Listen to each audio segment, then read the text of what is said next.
రాష్ట్ర ప్రభుత్వం ఇవాళ విచక్షణ రహితంగా ఏదైతే సిటీ బస్సు ఛార్జీలు పెంచిందో దాన్ని నిరసిస్తూ బీఆర్ఎస్ పార్టీ తరఫున ఇవాళ చలో బస్ భవన్ కార్యక్రమానికి పిలుపునిచ్చినాము. అక్కడ ఆర్టీసీ యాజమాన్యంతో మాట్లాడి మరి ఇదేనా మీ గవర్నమెంట్ యొక్క ఇన్నోవేటివ్ థింకింగ్ అని అడగబోతా ఉన్నాం.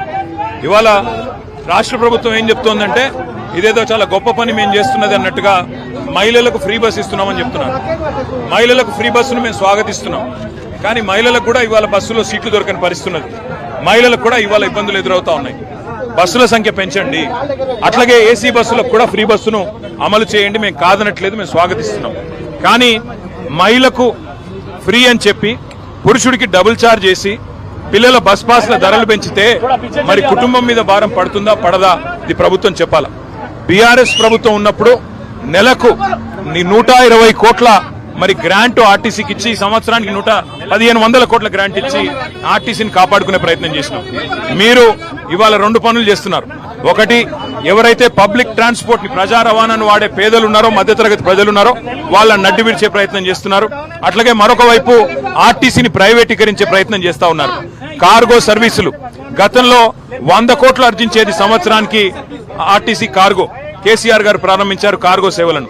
మరి మీ ప్రభుత్వం ఇవాళ ప్రైవేట్ వాళ్ళకు అప్పచెప్పి నెలకు 3 కోట్లకే అంటే సంవత్సరానికి 36 కోట్లకే మరి కార్గో సేవలను కూడా ప్రైవేట్ పరం చేసింది.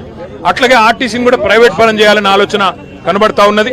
ఒక కుక్కను చంపే ముందు పిచ్చి కుక్కను ఎట్లయితే ముద్రేస్తారో ఆర్టీసీ నష్టాల్లో ఉన్నది అని చెప్పి ఇవాళ ఆర్టీసీని ప్రైవేటీకరించే ప్రయత్నం ఏదైతే రాష్ట్ర ప్రభుత్వం చేస్తున్నదో తప్పకుండా దీన్ని బీఆర్ఎస్ పార్టీ తరఫున నిరసిస్తున్నాము.